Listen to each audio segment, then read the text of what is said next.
Hello and welcome to the Gooner Talk, back in with you guys for another episode of our Eyes of the Opposition series, of course a show which we react and get the ideas and thoughts of an opposition fan, journalist, writer or personality ahead of Arsenal's next game. And Arsenal face a tricky home test, as with almost any game at the moment right now as Arsenal fans. Any game is tricky. But a Brighton side which has won just as many games as we have this season, quite a few more losses than we have draws, but a Brighton side which will have no fear, and that's certainly going to be a focus of one of our questions. But to lead you into the guy that I'm very, very happy to be joined by today for the show, I'm joined by Andy Naylor from The Athletic. Of course, The Athletic is a fantastic website built around top quality content, not clickbait whatsoever, really, really high quality articles. You can go and subscribe to their stuff over there. As I say, I always plug them. It's not an ad. I'm not sponsored by The Athletic. I mean, I wish, but I'm not. I always plug it because it's an amazing website that you should go and check out, and the articles and the podcasts, especially some of the new podcasts that have come out that are completely free, are really, really great. So make sure you go and follow those guys and check out their stuff. But Andy Naylor is here as their Brighton correspondent, and I'm really excited to ask him plenty of questions surrounding the Seagulls. And the first one is based around their manager, Graham Potter. We know this guy. He was at Ostersund's that time where they came and faced us at the Emirates and did rather well. So in terms of how he's progressed since then, Andy, what has changed and how has he fared since his step up to the Premier League? Graham Potter's come a long way since his first taste of management at Ostersund. That was back in 2010. They were in the Swedish 4th division then. You saw how much progress they made with the win at the Emirates. They had risen to the last 32 of the Europa League. Extraordinary achievement, really. He had one season at Swansea last season, a difficult challenge, a club that had been relegated from the Premier League, were cost-cutting, did well there to have them in a sort of mid-table. The challenge for him at Brighton has been to move them on from what they achieved under Chris Hughton, promotion and 2 seasons of survival in the Premier League, which was the first priority, and the early signs are very encouraging. He's changed the style of play dramatically. That's going to obviously take a bit of time to bed in. They've had some very tough fixtures so far. They've already been away to Man City, away to Liverpool, away to Chelsea. So there's a lot of promise. It's really now about turning that promise into a few more goals and a few more points. Now, I mentioned the lack of fear early on in the intro to the show, and that's something that's been synonymous with all the teams coming to the Emirates at the moment. Do you think that Brighton is going to approach this in very much the same way, or now with the change in manager, has anything changed in terms of that mindset? There certainly won't be any fear from Graham Potter's Brighton going to Arsenal. Respect, yes, they'll respect them, but they won't play with fear. We've already seen that. His philosophy is based very much on a possession game. They had 46% possession at the Etihad earlier in the season against Manchester City.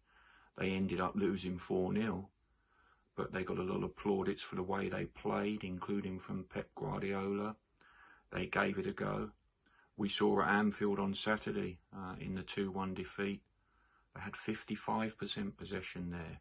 Okay, that figure was slanted a bit after Alisson was sent off towards the end of the game, and at that stage Brighton were really pushing. But they haven't played with any fear against any of the teams they've faced so far.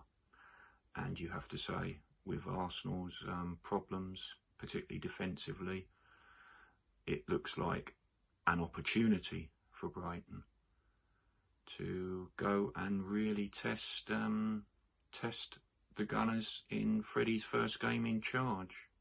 Now, me personally, I'm not really in the loop that much of what goes on down on the south coast, especially at the Amex. So I'm really intrigued to know, Andy, from your perspective, where you see the biggest areas of threat coming from the Brighton side. A lot of my friends have got a certain Mr. Dunk in their fantasy teams, bagging them plenty of points at the back for his goals from corners and set pieces. But what other areas do you see as the biggest threats?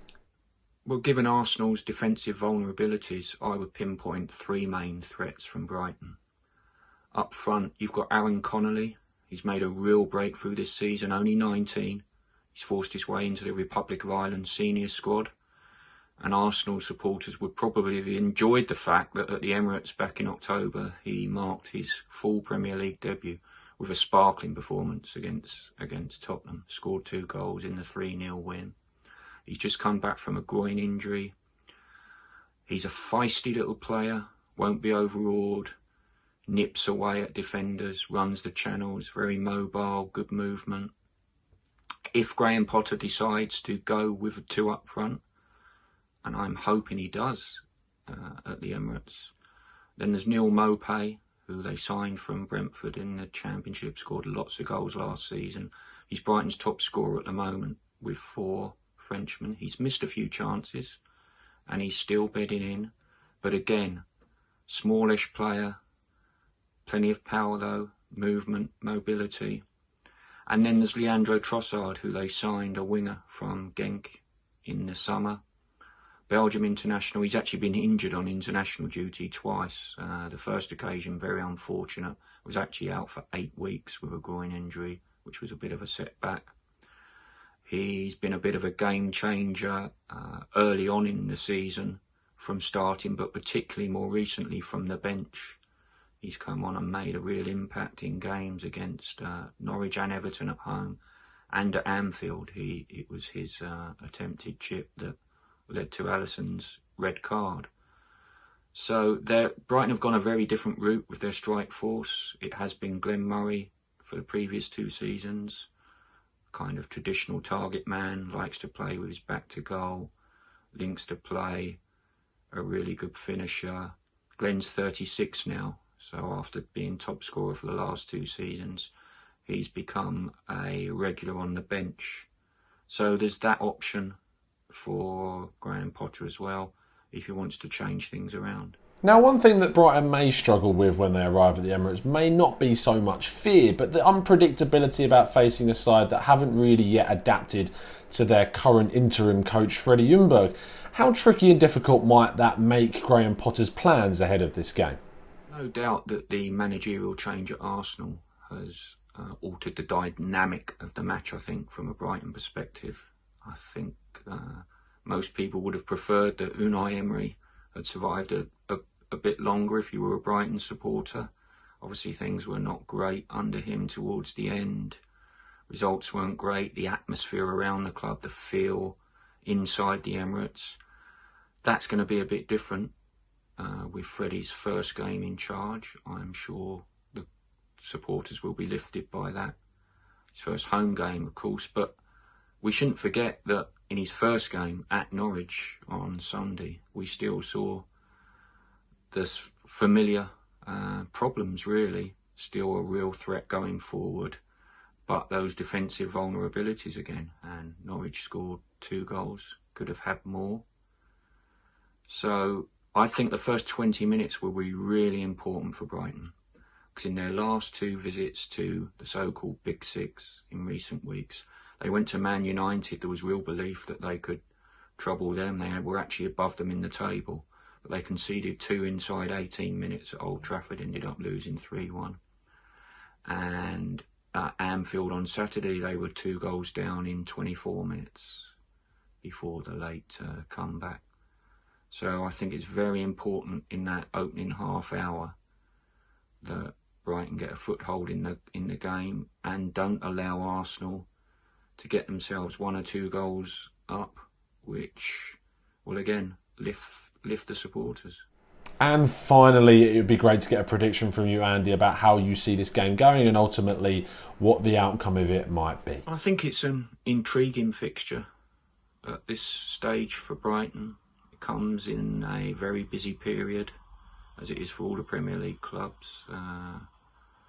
They've got Wolves at home on Sunday. They've got a really tough run of games. They're in this tough run now, and they've still got some very tough looking fixtures on paper right the way through to Christmas and January the 1st. But I see no reason why they can't approach the trip to the Emirates with a fair degree of confidence. And it's a real opportunity in the sense that Brighton, since they came up to the Premier League, have really struggled away to the big six clubs. They've had 16 goes at it and got just the 1 point. Ironically, at the Emirates, at the end of last season, when the day after survival had been clinched, thanks to Cardiff losing at home to Crystal Palace. So that released some of the tension, and they managed to get a 1-1 draw, showed a bit more enterprise than they had been previously. So I think they have to see this as an opportunity to improve on that record, that dismal record really, away to those big six clubs. I think there will be goals in the game, because I think Brighton will give it a go. And it wouldn't surprise me to see something like a 2-2 draw. A huge thank you to Andy Naylor from The Athletic. You can go follow him on Twitter at Andy Naylor, BHAFC, and follow all the articles that are going on over there at The Athletic. You can also click the link in the description to read Andy's latest article, a really, really fantastic piece, so please do go check that out. I hope you've enjoyed the show. I hope you're now educated and all up to steam in terms of Brighton and Hove Albion's trip to the Emirates. And I mean, tell me in the comments, how do you think we might fare? This could be our 8th straight game without a victory across all competitions. Do you think this is finally going to be the time where Arsenal break that streak? I mean, it used to be the times where we were talking about unbeaten streaks rather than streaks without a win, but how times change, eh? Hopefully things will improve. I'm personally going to go being my optimistic self, as always, unlike a lot of people I know. But I'm going to go with a very confident 2-0 victory of Aubameyang and Pepe getting on the score sheet. Fingers crossed that happens.